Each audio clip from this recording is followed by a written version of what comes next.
Welcome to HurricaneCenterLive.com. I'm Alex Garcia, Director of the National Tropical Weather Conference and Executive Producer of these programs. These programs are made possible by USAA, the South Padre Island Convention and Tourist Bureau, and Plylock's Hurricane Clips.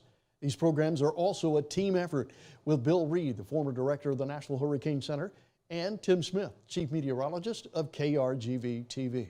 And now, here's Tim Smith.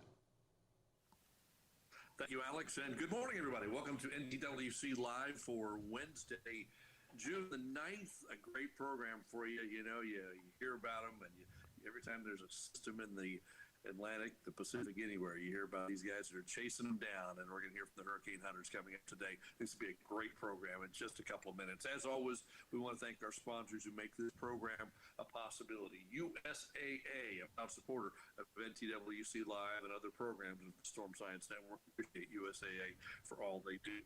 Plylock's Hurricane Clips, a big part of what we do as well. Thanks to Plylock's. Getting those clips out on plywood and keeping windows safe up and down the tropical coastline. The South Padre Island Convention and Visitors Bureau open for business and a busy place to be right now. They hope to stay busy all summer long, keep all the hurricanes away. They'll be happy with that. We're already starting to see something trying to fire up in the tropics. A little action, but trying, and a lot of key words in there. So let's get started with Bill Reed, former Director of the National Hurricane Center. Tell us what's going on in the tropics today, and then we'll get to our program. Good morning, Bill. That model cane down there getting your attention? Yeah. I'll talk about that a little bit, I guess. But summer has arrived. This morning when I got up, it was 82 in Galveston with a dew point of 80. So spring has left us behind, and now we're in a full-blown summer mode. As usual, I'll give a little overview of what's going on in the tropics and see if I can get this thing to load up. There we go. Okay. This is the outlook that was just issued a couple hours ago out of the National Hurricane Center. Only now talking about a 10% risk of development of the low pressure area down in the Southwest Caribbean. And even if it tries to get developed shortly, by this weekend, most of the weather from that should be over Central America. On the other side of Central America and the Eastern Pacific, we've been highlighting a potential for development towards the end of the 5-day period, currently carrying a 40% chance of that system developing. As the satellite shows, there's really not any organization, the relatively sparse convection that's currently in the area outlooked off of in the Eastern Pacific. There is some more convection this morning than there's been all week down here in the Southwest Caribbean, but nothing showing any signs of organization at this time. Too early in the year to worry about off here. There's actually a pretty good dust plume working its way across the tropical Atlantic into the Caribbean, and that'll be with them for at least a week as time goes on. And the Gulf of Mexico right now is quiet. And since Tim alluded to it, I might as well show you the thing that I don't like to put up on social media, but the zero-Z runs last night, the ECMWF and the Canadian and the GFS all showed a low developing down in the Bay of Campeche and slowly moving northward. All of that is occurring out beyond the 7-day period, and there's nothing currently I can identify in the diagnosis of the weather that this was keying on. So it's developing it from conditions that the model thinks are favorable, and then it gets downright dicey because it takes forever to move its way along the coast in the models, and God forbid if it goes into Louisiana. They've had enough trouble so far, but I wouldn't get to sharing this with too many people because given there's nothing there in advance and it's out beyond where we have skill, I'm almost guaranteeing you that we're going to see a change in in how the models produce this as we lead into that time frame. Okay, with that, I'll get back to this screen. And before I introduce our guest for today, I want to take some time here to acknowledge one of our sponsors, USAA. USAA makes insurance products for veterans. So when an Air Force family got a little surprised, they didn't panic. They got a bigger car for their soon-to-be bigger family. Then they called USA to help find the right coverage for them along with some much-needed savings. USA, what you're made of, we're made for. Okay, back by popular demand, we have our friends from the Hurricane Hunters, and I believe you two did it the same for the ones that gave us our talk last year. So I'll introduce our two speakers, Lieutenant Colonel Ryan Rickert and Captain Garrett Black from the 53rd Weather Reconnaissance Squadron over in Mississippi. So, gentlemen, it's all yours.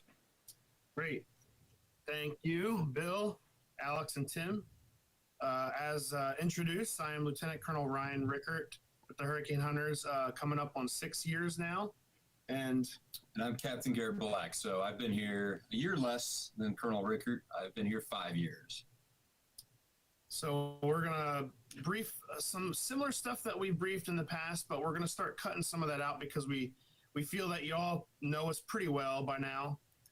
So we added a few other things that we haven't briefed in the past. How's our screen look there, guys? Looks good. Perfect. Yep. Great. So, like I said, we're going to brief a little bit, some new stuff, a good recap over the past year of what our squadron and what we've kind of gone through with, the pandemic and how we're responding to that, and just the record-breaking hurricane season, and then what we've done this past winter with the expanding of the winter season operations plan and what we've done there too. So it's been a pretty hectic and crazy year and a half for us, but we'll start to get into it. So we'll start off with a little bit of some of the stuff that you've seen in the past, but just to kind of give you an overview. So Garrett, I'll kick it off here. Sure. So to fully understand our mission, you have to understand the National Hurricane Operations Plan, at least on the tropical side. And, like we've mentioned in the previous years, this is kind of our regulation that guides us to how we work and where we work. So obviously weather is 24 hours a day, so we need to be able to act and be able to respond to these storms 24 hours a day. One of the biggest things that you can see on the slide is 3 storms at a time.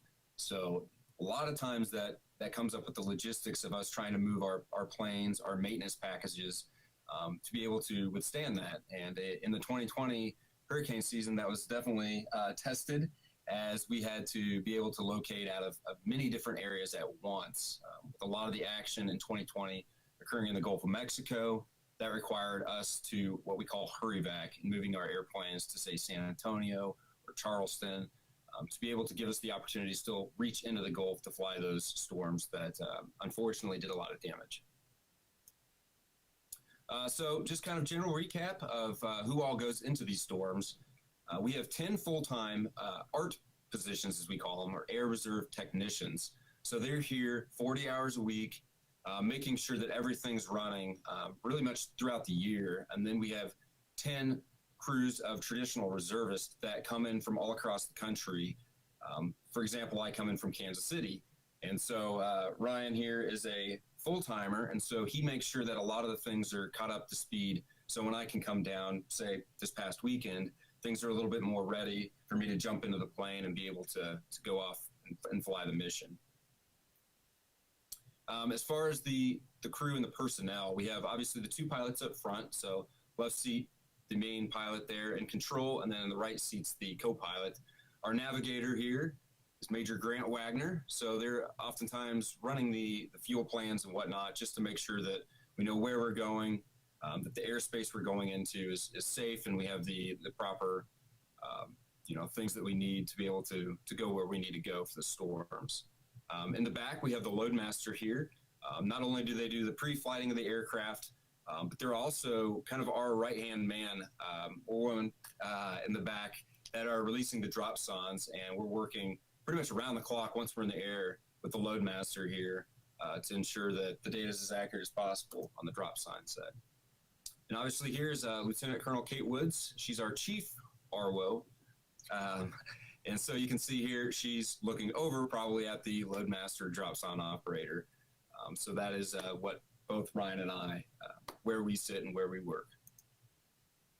You can see our area of responsibility. So, like previously mentioned, we'll cover storms all the way out in the Atlantic, obviously the Caribbean, Gulf of Mexico, but not to be forgotten, the East Pacific and Central Pacific, even all the way out to the Hawaiian Islands.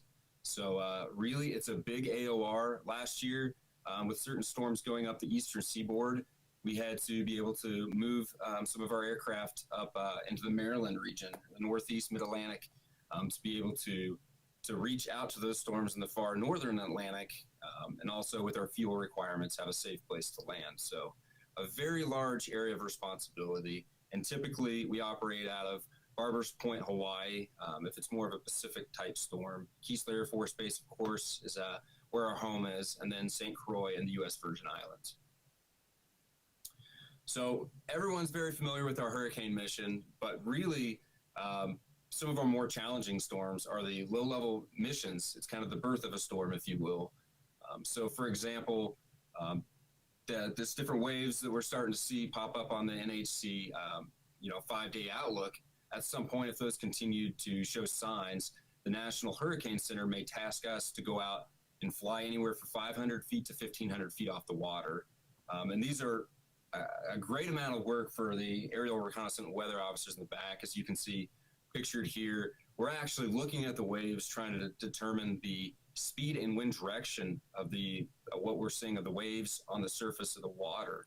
And that helps us ultimately verify if there's a closed circulation, which would be a sign of maybe a tropical storm developing, tropical depression, tropical storm, or eventually even a hurricane. And then oftentimes we don't find anything. We find that it's just an area of shower and thunderstorms, and it's not really looking to develop. So very tricky missions overall, I would say. But obviously, like I mentioned, we're looking for the 4-quadrant winds, and that's where it would be indicative of we have a closed low and further development into that tropical storm hurricane potential. Once it is obviously a hurricane, this is a very old shot of Hurricane Floyd that made, I think, landfall back in the Carolinas.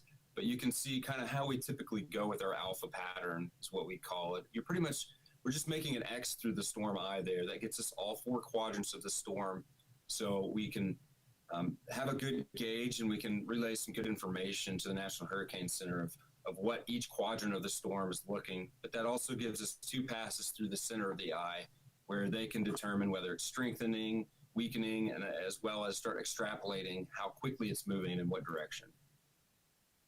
As far as the data that we're looking at, this is a screenshot of what we're actually looking at on the aircraft as far as the meteorologist goes.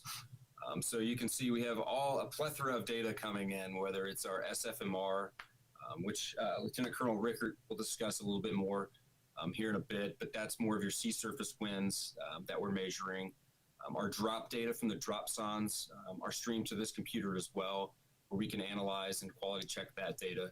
And then the flight level data as well. So it's compiling everything for us. So it's very important that we all have it here, where we can begin to go through our scans, if you will, of quality checking and to really understand what's going on in the atmosphere. So a little bit more about the dropsondes. I actually have one here with me. So as you can see, the parachute comes out of the top of the sonde and it begins to fall. This metal sensor here is the PTU is what we call it. And so that's what's measuring the temperature, dew point, and the sea level pressure, or the pressure as it's falling. And then there's a GPS on the motherboard as well in there that is tracking the wind speed and wind direction as the satellites triangulate and keep pinging where that dropsonde is at over and over and over. It's able to tell us how far it's moved and where it's moved to determine the wind speed, wind direction. You can see here our loadmaster is releasing the dropsonde through our drop tube in the back of the aircraft as well. These typically fall about 2,500 feet per minute. So, if it's a stronger hurricane and we're at 10,000 feet, it usually takes about 4 minutes to hit the surface where they stop transmitting the data. As far as releasing the dropsondes, this is a cross-sectional view of a stronger hurricane here. That kind of gives an idea of how we're dropping the sondes. So as you can see, a lot of times, unless it's a very strong storm, say Category 4, Category 5, the eye walls aren't exactly vertically stacked where we see the stronger flight level winds as well as the surface. So it's a great challenge for us to be able to determine where we need to release the dropsonde to actually get those stronger surface winds. So It takes a lot of trial by error and kind of using all a kilometer of different resources to figure out exactly where that strongest surface wind's at. And then I like to compare it to the Price is Right game of Plinko. You're releasing this fairly light cardboard tube in hopes that it's going to fly and hit exactly where you want from 10,000 feet in a hurricane. So it can be very challenging. But then obviously the center, the eye, it's a lot more straightforward for us to be able to release the drop zone in the center of the storm and get hopefully the lowest sea level pressure possible to determine ultimately the strength of the storm that we're flying. And one other note I'll mention about that is in these stronger storms, when we're releasing them at 10,000 feet, Garrett actually has been doing some analysis with this in one of our other RWOs.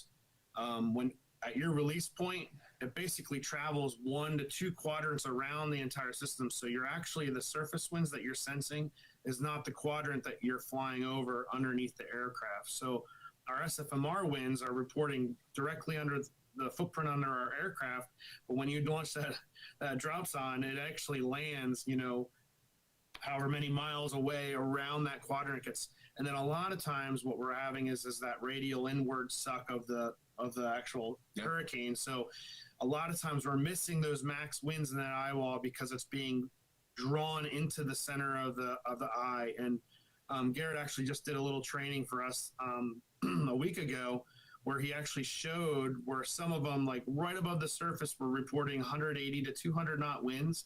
And then when it landed in the water, right before it sensed out in the water, were 50 to 65 knot winds. So it is very, very difficult to drop this instrument over an area where you're trying to guess for it to actually land in the highest winds without it being sucked inward or anything else. So it's a challenging thing to do, and it's really, we're just trying to use our best techniques to get the best winds. But I would say that all that information is valuable still to the hurricane forecasters, because even if we do miss those max winds, they're getting those max winds up until sometimes 50 to 100 meters above the surface, which can tell them significant things about that storm. This is just another depiction of what we can see sometimes in the storms and what the waves look like. As Garrett mentioned, we have our step frequency microwave radiometer, which is a very accurate instrument in high wind speeds, because the emissivity being emitted from the ocean because of the winds just overpowers everything else that's going on underneath the aircraft. So we use that instrument. We can also use our visual wind knowledge and training that we gather in training here and through experience when we can see the ocean surface. A lot of times you don't get to see it in high wind speed environments just because you're socked in. You're flying through intense precipitation, the eye walls, but sometimes you actually do. And we have some instances in the past 3 to 5 years where we've gotten in some of the eye walls and there wasn't a lot of intense precip, and we've seen 100 knot plus visual winds, which is pretty cool and pretty crazy to see. And then also it's very easy to determine the direction when the wind speeds are stronger. As you can see, the lining, the streaking of the ocean waves. This is an old graphic.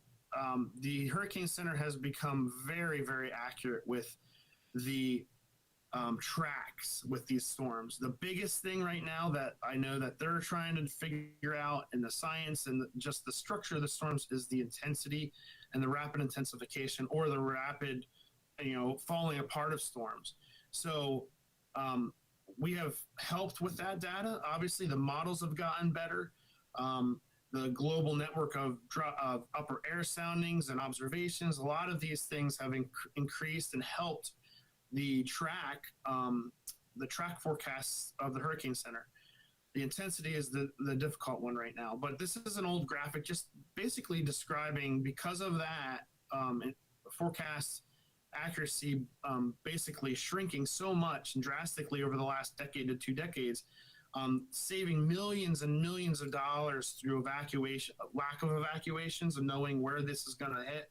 Now, we do have our challenges, of course, some of the storms like Hurricane Sally, where it just sat where it was, and then all of a sudden took a right turn and hit Pensacola area, or eastern Alabama. But in general, the forecast tracks of these have significantly lowered the evacuation costs and the evacuations of the areas along the coastlines because of the data we're providing and the other things I've mentioned. So this is an eyesore. This is our 2020 recap of all the storms from the Hurricane Center. Obviously, we did not fly all these. That's the one thing to note. All these tracks we don't fly. We don't fly if it's not going to be an impacted land. Or if it's, one of these storms going to Europe, we don't have the fuel or the distance to be able to hit these storms. But as you can see on this graphic, anything through the Gulf, the Caribbean, the Central Caribbean, and Eastern Caribbean, we pretty much flew all those storms. And you'll see a little bit in the next slide or two, all the storms that we actually flew, or a list of the storms, but we pretty much flew a lot of them. And then we'll just have this graphic on here too, because the one thing to know, I don't know if you can see my mouse, but Hurricane Douglas, this one that went all the way out to that pretty much went off the chart. That was the one storm that we flew in support of Hawaii, the Hawaiian Islands. So last year, pretty amazing. 23 named storms we flew. That's unprecedented. 21 in the Atlantic, 2 in the Pacific. There was Hurricane Douglas, and then I believe it was either Tropical Storm or Hurricane Guinevere in the Eastern Pacific. 146 total missions, 187 total fixes being flying through the center and then coming up with a vortex message. 14 invest missions. That's actually a lot too. 14 missions where we're flying 500 to 1,000 feet above the ocean surface, trying to either find the closed loop circulation or the lack thereof. I do want to point out some of the reasoning is to fly those is to basically determine that there is no closed circulation. And this is where the models really pick up on. If we actually find a closed circulation, the next model run has that position, and now it can initialize with that. And that's what's going to generate the forecasts and make them a lot more accurate. 1,364 flight hours of support and operational. That's, I think, our third most ever in the 53rd's history and all the other squadrons of the hurricane hunters in the past. So that's about 300 to 400 more than we averaged it, or we do average per year. So that was taxing. We were calling in people, especially with a lot of the challenges we had with COVID and stuff, trying to bring people in to be able to fly and support. Because like one other thing that Garrett mentioned is our full-time crews, only 10 of them. So, people are trying to get breaks. We just get overwhelmed once we start getting through mid-season. And that's why there's a huge help coming in to augment our crews to help take some of the burden off of the full-time crews. And then one thing I just want to mention is our fleet is aging. Our aircraft, I want to say like late 90s, all of them. We were the first C-130, WC-130s, and then C-130Js in the Air Force fleet. So as you can see, 2008 to 16, we only had 17 missed fixes in all the requirements that we had. The last 4 years, we've been averaging anywhere from 10 to 15, more like a 12 per year average now. So a lot of that is due to aircraft age, not being able to fix some of the issues or getting the supply parts that they're not in the system, or it takes days for them to get here, or weeks sometimes. So that is a challenge that we're trying to work through. We're trying to make that, that number as low as we possibly can. We're getting with our maintainers. We're looking outside our base to see if we're having some recurring issues with some of our aircraft. So we're trying to nail down like what's actually going wrong. So we're trying to get those things fixed, and really, we don't take pride in that. We want to be 100% successful, but we all know it's equipment, it's technology, and they fail eventually. So we're trying to work through those issues. Oops, how do I go back? Oh, I missed the previous. So this is just the list of all the storms in the Atlantic. We did not fly every one of these, but like I said, 21 of these names we flew. Just kind of a broad brush, I wanted to point out that of the locations that we flew out of some of these storms. Gonzalo, we flew out of St. Croix, Isaias, St. Croix and Biloxi, Josephine, St. Croix. And then the ones highlighted in parentheses, keeps doing this, the ones in parentheses were Hervacs. So Laura Marco was I believe it was our first Hervac.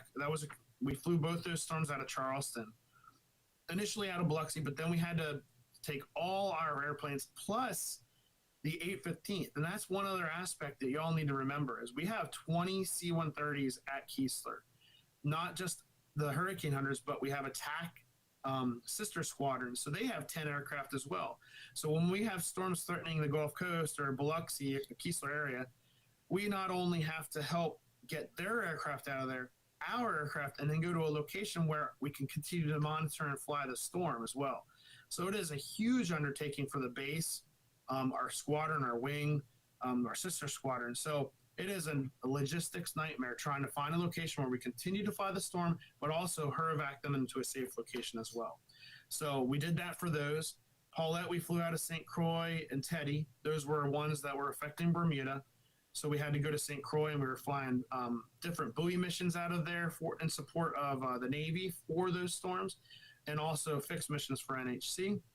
Sally, we had to Hervac because it was sitting just south of here. We went to Houston and flew that out of Biloxi until we had to evacuate. Delta, we had to Hervac because it was threatening the Gulf Coast, went to San Antonio. Epsilon, we had to fly out of Charleston because we couldn't reach it out of here. It was so far east that if we flew it out of here, we would not be able to recover back here. So I think one mission flew it, recovered Charleston, and we had a couple missions out of Charleston fly Epsilon. And then Zeta, of course, was the big one that we had to obviously were impacted here along the Gulf Coast, right here at Keesler from, actually just hit west of here. And the Gulf Coast got rocked pretty good from that one. We were fortunately flying out of San Antonio for it, and that one zipped up and hit the Gulf Coast. And actually, after the analysis after, they upgraded to a Cat 3. So, and then one other note I want to mention about these big ones, ways in Southern Caribbean, Eta and Iota. Those storms were so far south, hitting Nicaragua and Honduras, those southern Central American countries, we were unable to fly more than a 6-hourly fix on them. So that was huge tasking. We're at the end of the season flying Eta and Iota out of Biloxi because we wanted full support and only could fly one fix mission because it was so far. So we'd fly a 6-hourly down to Aya, a full alpha pattern through it, come back to Biloxi. The next crew is basically arriving or flying en route to it to hit the next 6-hourly. And that went on for 2-3 days for each of those storms. And that just, you're talking 4 different crews each day to fly that. So you had to have like 6 full crews flying that, different crews. So you couldn't recycle same people either. So that was a huge undertaking for the unit for those storms. And then you're at the end of the season, burnout by that time, into November, where you normally don't see too many storms. And then Garrett just threw this up here, just a graphic of this past year. All the warnings, watches and warnings NHC had to do, it was pretty much a whole entire Texas, the Maine coast of some type of watch or warning. Mostly all these storms we flew. I think we flew all of those, actually. They all affected land, so we flew them. So I included this radar image. I figured, I think last year we deep dived into Hurricane Dorian, as that was a very unique flight. So for this year, I figured we would kind of do a case study and dive into the Hurricane Laura landfall mission. Both Colonel Rickert and myself were on this actually. And so I was like, well, that's a good one for us to talk about, as well as obviously it was a very intense landfalling storm. So this is like Colonel Rickert mentioned, we were flying this out of Charleston. And if I remember correctly, we got alerted pretty late in the evening. So it was pretty much it was pretty much all night that we were flying this. And that's another element is our sleep cycles are constantly changing during, hurricane operations. And so we got the all-nighter flight for this one here. And you can see we ended up doing multiple fixes here all the way up to the coast. It was a very unique mission. And I think primarily because it was so unique, it was that it was making landfall and we had such little room to be able to fly our full alpha pattern. So we were doing about 30 nautical mile legs to the northeast quadrant and then riding the coastline and then back into the center of the storm. So, I mean, there was times where we were constantly just kicking out dropsons, fixing the center, and we were almost either in the eye of the major hurricane or we were in the eye wall. And that was it. It was eye wall or the eye for a few hours. So it was absolutely exhausting flight where we were all hands on deck. Anyone that could help Fortunately, out. we had a student that was doing a lot of the work. Right. But, I mean, it was one of those positions where Colonel Rickert was having to help with the dropsons. They come in this aluminum packaging, bubble wrap and all that. And so he was having to help the loadmaster do that just because, I mean, the tempo was so high. And I guess to add on to that, at one of the outbound legs, we actually did a live CNN interview as well over our sat phone. So there was just a ton of different obstacles. And multiple comm issues with our computer. That's right. So. Yeah. So, I mean, it was troubleshooting our equipment, live TV interviews, as well as constantly being in the eye and the eye wall while a major hurricane was making landfall, obviously on U.S. soil. So it was quite the night. To kind of recap a little bit of what happened there. You can see us. I think this is after. I don't know. I can't remember. Oh, yeah, sleep deprivation was happening. But you can see our radar image as well. It was a pretty bumpy ride, if I remember correctly. As you can see, it's obviously, I think it was a Cat 4 hurricane, so it had a pretty healthy eye wall at that time. Yeah, and then just the interaction with land makes it really bumpy too. So, I mean, it's making landfall, even though it was kind of a low-lying area in the bayou, I think, and there was probably a lot of water that was probably the land probably was underwater, a significant portion inland. It still makes it bumpy because you're still parts of the storm is still interacting with land. So it just translates into the eye wall a lot of times and outbound as well. And this was very unique. We actually, on our last fix, as you can see kind of from this Google Earth overlay, we were pretty much on the sandy beaches of Louisiana, or the mud beaches. Yeah, the bayou. But we actually made a fix right as it was making landfall. It worked with the timing of our pattern that we were in, that we were able to actually get a center fix right as it was making landfall, which was kind of unique. I don't think I've ever quite got that close to land for our last center fix. So it's crazy. And this is just one of the flights that I flew. As you can see on this graph, that's our graph manager. We based out of Charleston, and just how far we had to travel just to hit this. And actually, this storm was beautiful. It was east of Bermuda, so fortunately, it didn't affect much in the way of land. And we were really surprised of how great a center it was. You know, we always talk about our awe-inspiring pictures. You've seen them over the past years, our videos. But for a Cat 3, it was pretty impressive. We were all pretty impressed. And then just the amount of distance that we had to travel en route, I think it was like 4 hours just to get to the center. So you're just like waiting to get there. You do your couple passes and then you're like 3.5 hours back. So a lot of it, you're testing your equipment, you're getting ready, but it doesn't take 3.5 hours to get ready for, flying an alpha pattern through a storm.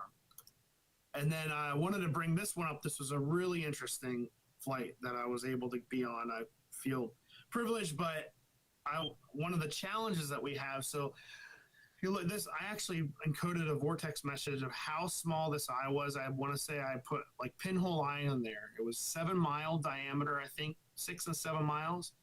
And as you can see on the right screen, that our aircraft, these range rings normally when we're in an eye are 4 or 8 miles. So there's a pretty decent diameter eye that we're flying into, anywhere from 15 to 20 miles. So you have a lot of time to react. We're flying 3 miles a minute. You have 5 minutes to go across, an average sized eye. This one, you had 2 minutes from the time that you were coming on the inside of the eye wall to the other side of the eye. And to be able to fix something that fast, you have to have very quick reaction time from the people up front. And I will admit, this first fix we came in, I missed it because we had to turn so fast. When the winds aren't perpendicular with your aircraft and they're not, we're having to make those flight adjustments and tell the nav, hey, 20 degrees left, because these eyes don't have, it's not magic or it's not perfect. There's no center exactly in the center of that eye. Most of the time, it's never that case. So you're always having to make some flight adjustments and turn the aircraft to get to that exact center where the winds drop off the basically zero and then the winds flip. So, and this time we were inbound on the left screen. You can see where we are. There was like kind of almost concentric eye walls. We had 2 peaks of wind on this first one that we were inbound, and then the nav's pointing out. I'm like, wow, that eye is tiny. So kind of gave them a heads up.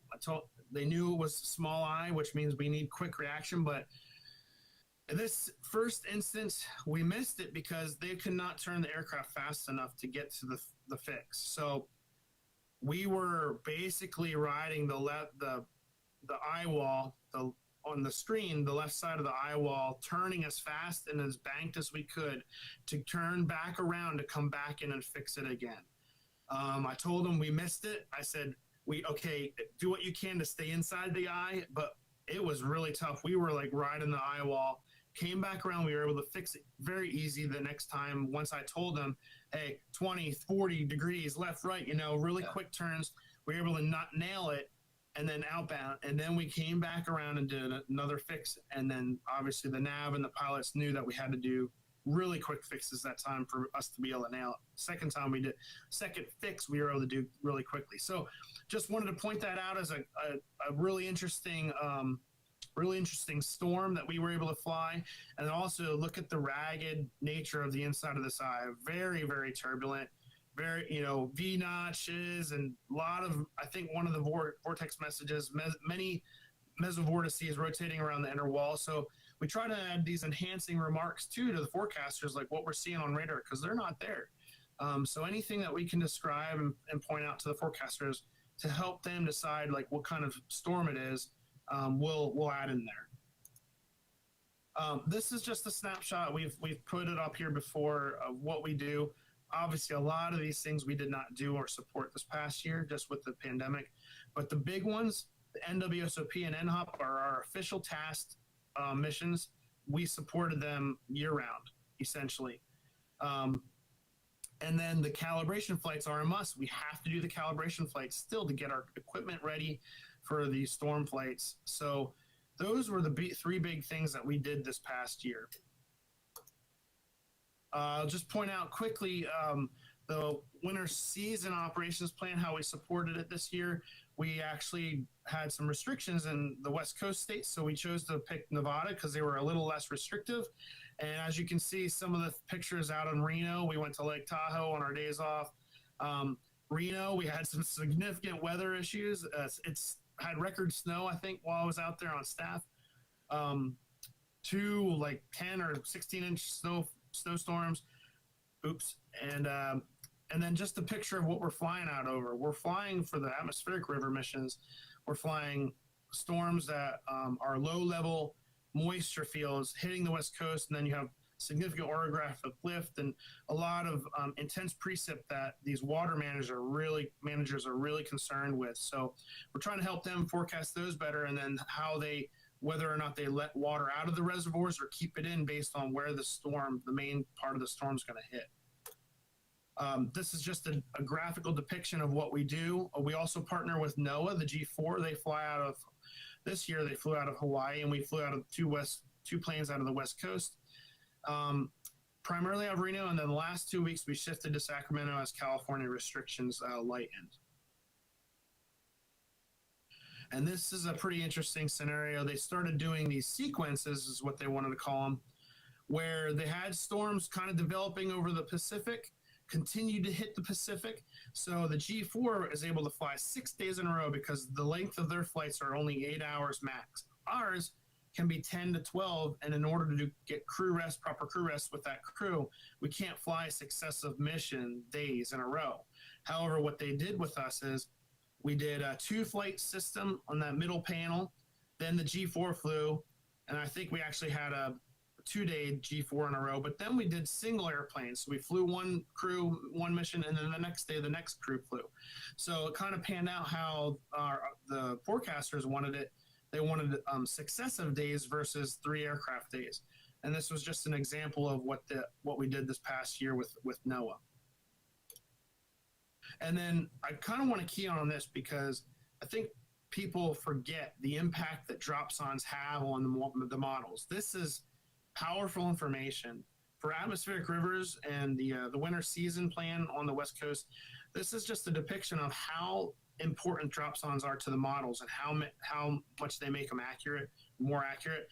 And the Ray Sonde network, like those dropsondes were more impactful than all the upper air soundings that North America has, basically. So not only for the winter stuff, why our dropsondes are so important for the tropical mission as well. And then this is just what we've done over the last 6 years, 5 years we participated. The gray shaded is, they were primarily research missions, and now we've integrated into the NWSOP, the Winter Seasons Plan. And the last 2 years have became operationally tasked missions, and you can see how our support has increased. 6, 9, 10 flights. Last year we did 9, but we were tasked for 22, and you can see our aircraft problems. Our success rate is it's a little not really reflective of what we actually did. We actually flew a lot more missions, but because of the restrictions of the success rate, we kind of self-imposed on ourselves. It looks worse than it really was. We actually flew a lot more missions, just didn't make the success requirement, which I will say that we have updated this next season a little less restrictive because the amount of dropsondes that we're dropping into the model window. We'll touch on a little bit of where we're going. I feel like a broken record without mentioning this. Upgrading our current computers. We've been briefing this since we started going to the Tropical Weather Conference. I forget what year it was, 18 or 19. Finally, we got the approval, and we are upgrading our palettes from Windows XP to Windows 10. Well, isn't that funny? Windows 10. We're already in 2021, so we're already 11 years behind the newest upgrade. However, we've already started the upgrade for that Windows 10 because it is a lot of bureaucratic red tape that we have to go through. But this next month, we should have all our entire palette that you saw. That whole entire palette will be upgraded. We'll have Windows 10. We'll have new monitors, keyboards, mice, mouse, a new mouse. Our Smurf software will be upgraded to Windows 10 compatibility. So we're getting a lot of upgrades in the next month. Mind you, there's going to be a little bit of a learning curve. I don't think it'll be too steep because there's not a lot that's going to be, the knobology won't change significantly. So we should be pretty good with that. Hopefully we'll have less troubleshooting issues within the flight, and we will have less breakdowns of comm.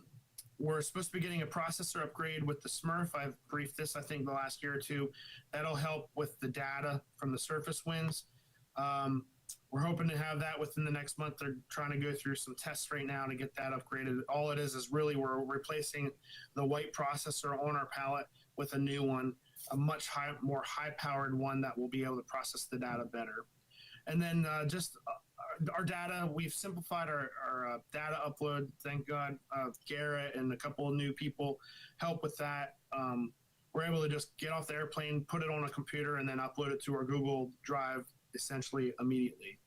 And then in the future, our chief RO, she actually manages a lot of these projects, but trying to upgrade our softwares again.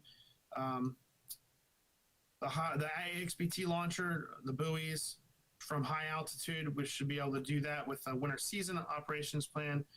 And then getting broadband, being able to send our stuff out real time outside of a low bandwidth medium. a better radar on our aircraft, and then a couple other things we're having done on our plane. And the last thing we'll just brief is just this past year, obviously the COVID-19 and the pandemic obviously had a lot of challenges with that for people. The weather along the Gulf Coast, our CAL program was severely impacted by the weather. We had record rainfall in April down here, so we were unable to do those, but we were able to accomplish them all on June 2nd, which is a success in my book. Currency and proficiency is huge right now. We're having a lot of issues with a lot of cancellations with in the past weather and then now maintenance. So a lot of our people are going non-current, which requires instructors to fly with them. When they come back down, Garrett's actually in that boat. When he comes back down, he'll have to fly with an instructor. So you're putting more of a burden on the full-timers. I will mention the one thing, the microchip shortage actually is impacting our drop sons. So we're in conservation mode for our drop sons. We have, I believe, 600 left. So you won't be seeing as many drop sons and storms initially. We're hoping to have a production line started midsummer, hopefully getting replenishment for those midsummer. If it's not too busy, we'll be able to be fine with that. And then the remaining portion of the summer, the storm season, we should be able to have the proper amount releasing them. So we have to kind of manage where we're dropping our drop sons. Travel restrictions with pandemic, obviously bringing our part-timers in. Local location restrictions, we talked about that in California and West Coast, but starting to lessen, so hopefully we'll get better with that. And then obviously we all know there hasn't been many awareness tours or conferences in the past, but hopefully next year we'll start seeing a lot more of those come back and we can have face-to-face interaction with people and make things better in that way. And then lastly, NWSOP and NHOP, we constantly update them, constantly add updates to those for each year, and we're trying to make that better, trying to make it easier on ourselves and other agencies that are tasked, so that way we can bring the best support to y'all in the community of the media and the television meteorologists and all the people that we interact with to have the proper data, the emergency managers, the best support that we possibly can in the actual storm environment. So with that, we'll conclude, and I believe it's open to questions, if that's what y'all want to do at this time there, Alex.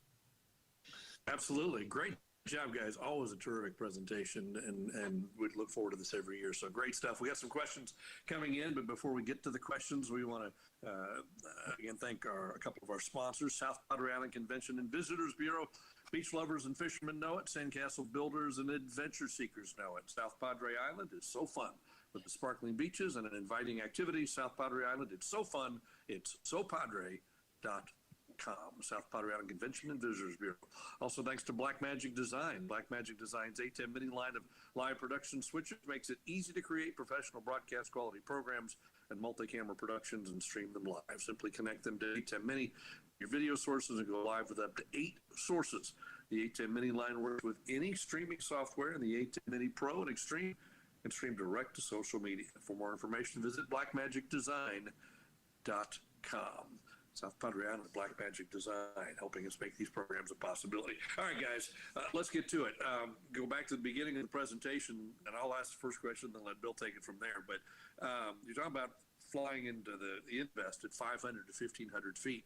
How long can you fly into storms at that level before you have to get up a little higher? As far as the intensity of the storms, or yeah, can you fly at 500 feet, all the way, until it's a hurricane, or no, you go up?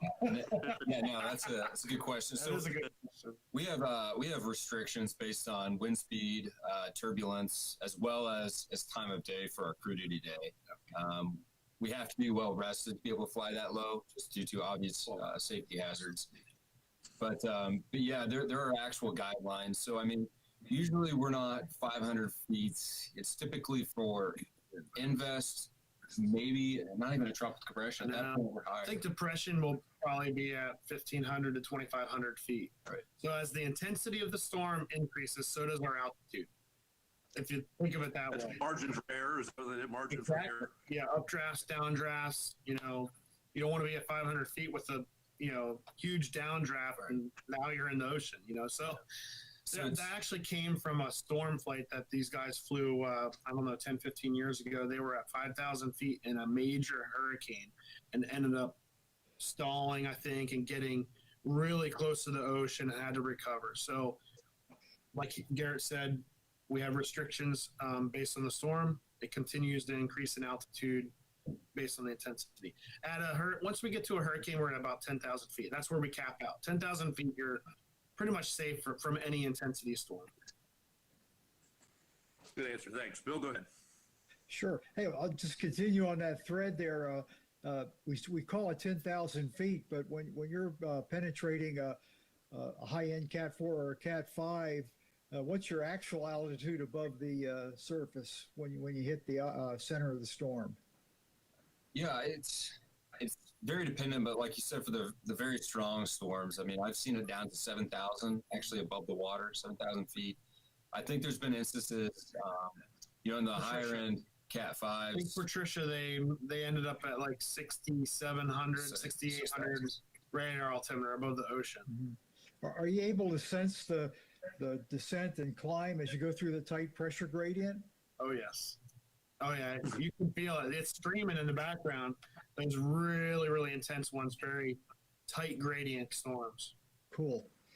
I was interested, actually somewhat dismayed to hear that the J models are already getting long in the tooth. They were kind of new when I was at NTWC, and they've replaced planes that were older than everyone that was flying them. What's the long-range plan for replacement of those aircraft? I really don't think there is a long-term, because when you talk about Air Force, I mean, look at some of the aircraft, their lifespan, I guess, B-52s have been around for how long, Mm-hmm. The Air Force, I'm really not sure if there's really a replacement plan. I think it's a lot of times, that's why they have the depot program where you send an airplane up and then they have basically a year where they tear the plane apart, they redo this stuff, and then they send it back. It's supposed to be, good for a while, but we've been noticing, I mean, manning shortages, the type of skill level, you're losing a lot of the skill level. So these planes, I would say, aren't being fixed to the quality that they have been in the past, Why? Same thing, like we're all young meteorologists. There were people in our position that had 20, 30 years of experience. We're losing a lot of pilots now that are at the retirement age. So we have a lot of new blood coming from other units that have only had 2-3. Now they only have 2-3 storm seasons. So you start losing a lot of that skill level. Now I think we're starting to see that over the last 5 years with maintainers, with full level maintenance depot, with even crew personnel. Well, we keep providing you with seasons like the last 3 or 4. We'll get you up to speed in a hurry. That's right. Yeah, the NOAA planes were re-winged. I mean, those are mid-1970s P3s. Right. Not making them anymore. Last I heard, their long-range plan was to replace them with C-130s. I believe that is the plan for the P3s. Yeah, and that brings me to I don't know if this came out last year or not, but there's a research project at NCAR for designing a phased array radar in an aircraft mode. Are you guys familiar with that? I've heard of it, but I'm not. Oh no, I am actually. Is that the skin radar? Yeah, I think so. We were actually pursuing that for us. However, I believe the project was terminated. Well, it's an NSF project. It's the phased array. It may not be exactly the same, and their proposal didn't get approved by NSF to continue, and they think it was sloppy proposal writing rather than not a good design. They'll probably revisit that. It could be an amazing breakthrough, but you guys will be the old seasoned pros before you see that one. Yeah, probably. Yeah. Another thing on the horizon just popped up in my news feed last week that might have an impact on the night flight. I used to dread having a night flight when I flew. And have you seen they're developing a medical implant that can jumpstart your change to the circadian rhythm for jet lag and whatnot? It's being designed for the military for all hours combat type thing. But that might be an interesting proposal. That sounds great. Are they going to put a microchip in our brains? So Yeah. I think all it'll be is if you scrape the surface there, it'll have Keurig written on it, where it's jumping up to the cup of coffee. I was gonna say, is that just coffee? Yeah. Yeah. So Coffee bean, put it up. Coffee beans. Yeah. Yeah. When you drop buoys for the Navy, do you use the same chute that you drop the drop zones on, or do you have a separate system for that? So we actually have a separate system. We have what we call our AXPT launcher. It's on our back cargo ramp in the back. So the ramp opens, but we don't typically open it, obviously, in a storm environment. So it has a chute similar to our drop zone chute that the loadmaster is able to go back there, release the buoys out, typically in front of the hurricane, and then can come back and release the drop zones. Cool. Yeah, I remember doing some. We had on the P3s. Obviously, we were dropping XBTs all the time there. I remember doing some of those same missions 40 odd years ago. So it's good to know it's still being done. I think I know the answer, but the question came up: is you're probably not resuming the media participation in flights yet with the pandemic, or do you know? I'm not sure. I know they didn't have any media last year. I think it was either only our local media, our local public affairs office. I'm not sure what's the plan for this year. I don't think they've released those restrictions yet. Yeah, I would think that's probably a little too soon to get that one going. Is that correct? Our public affairs officer is right there. For the flights, but it's kind of more up to their leadership. okay. It's actually up to our local leadership now to whether or not they want to accept that risk to have them on the flights or not. Well, we'll keep our ear to the ground. If we hear that opens up, the audience we attract here will probably be very interested to know if that's now available. That's right. I had one more question before I turn it back to Tim. How do you avoid flying into these mesovortices, especially when you see one like the storm you showed with the really ragged eye wall? Yeah, we like to not turn too much in the eye walls just because of the updrafts and downdrafts. We don't want to, tip the wings too much. So a lot of times we're really just working with the navigator as we're starting to enter the eye wall. We can do some slight changes to kind of avoid it, and we just kind of watch based on the direction of the winds, where these mesovortices are forming and dissipating.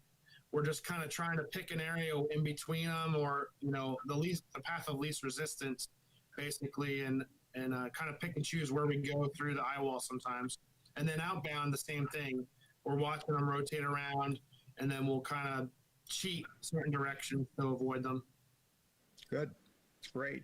Well, before I turn it over to Tim, I want to make one last plug for another one of our great sponsors, Plylock's Hurricane Clips.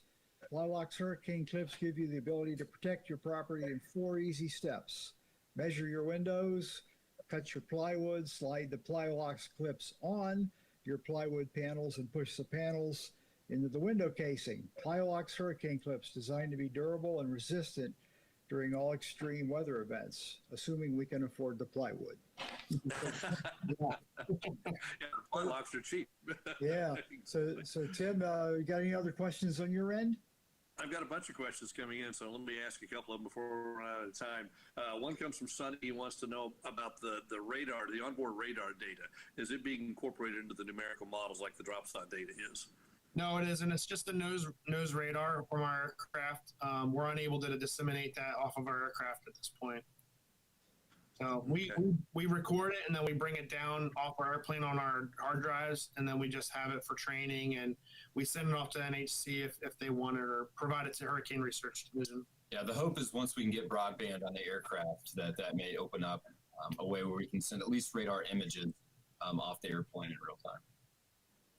Very good. And Marcel's asking, in your opinion, what needs to be done to improve the max wind collection data? So, We're just observers. yeah. As far as the collection data, so is that towards like drop zones in the eye walls and whatnot? I would say maybe some more studies on for some techniques on where and when to drop zones would really help us in flight. Based on the structure of the storm, if the hurricane forecasters could say, hey, it's this type of storm, surface winds are the peak surface winds are directly under the flight level peak. or, it's this many miles in. That would help us determine where to at least get the drop signs in the right place.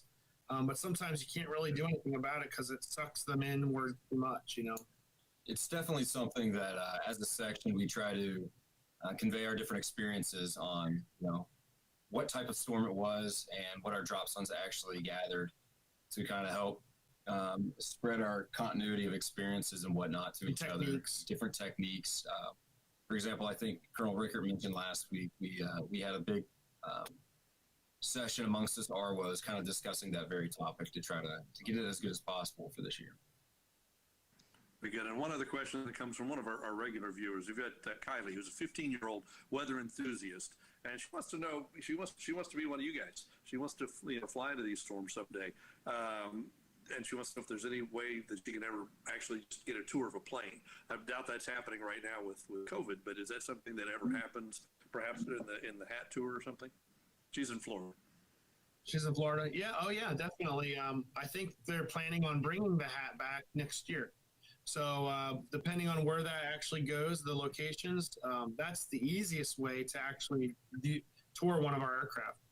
So just keep an eye open on the, I think, National Weather Service. They'll post the hat locations probably towards the end of this year or early next year. We'll start coordinating it. And typically we go to Florida, I think, as part of the hat every year.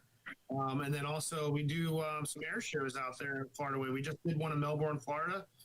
And next year, I'm sure they'll start picking up. And Florida is a place that we frequent for air shows, so keep an eye out for those. Terrific. And one final question: you guys have any? How do we put this? Oh crap! Moments this year, last year. No, yeah, that was the 801 when we missed the fix, and we had to fix. I was trying to fix it, and we were basically, we were bouncing around trying to keep it in that eye wall. Rather than getting into that eye wall and coming back around and fixing it. That was probably the one for me, and maybe the Laura one. Yeah, I was going to say, I think the one for Laura, I was actually instructing on that flight, and with the legs so short and us bouncing continuously between the eye wall, trying to avoid land and being in the center of the storm, it was one of those moments you had to really think, where am I at? What direction am I heading? Because, I mean, we were... And what's important? Like, what's the most important? You're really trying to, fix this thing when it's on the beach, or is our aircraft, safety of our crew? Right. And there's definitely a mission, I can't even remember which storm it was. It was actually when it was rapidly decaying, where we had to climb. We were flying at 5,000 feet, had to climb up to 10,000, just because the turbulence became too strong for us. It was, it wasn't that impressive of a storm. So it's always hard to say on what kind of weather and flight conditions we're going to experience.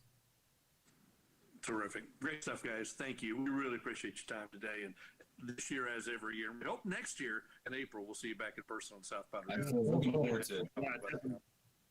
Great. Bill, any last thoughts from you before we wrap it up? No, I just want to congratulate you guys and pass it on to your crewmates in there. What a great job you do and how useful this information is. Appreciate it. Yeah, thanks, Bill.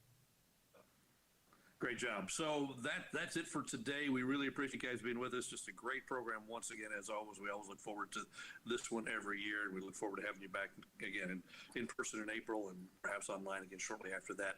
To our viewers, I remind you that next week coming up, Amy Sullivan and Brian Hale, my good friend, that are just down the street, are going to be on to talk about covering the storm and the stress related to covering the storm. They've had to deal with some pretty serious issues, and they're going to talk about that and ways to deal with the mental health that goes with the television aspect of covering storm after storm after storm, and some of the impacts that it can have. So they're going to join us next week. That's next Wednesday at 10 a.m. Central Time. So we hope you'll join us once again for that. Bill, thank you. Gentlemen, thank you. We appreciate you being with us today. Thanks for watching from home. We'll see you next week for another episode of NTWC Live. Take care. Have a great week.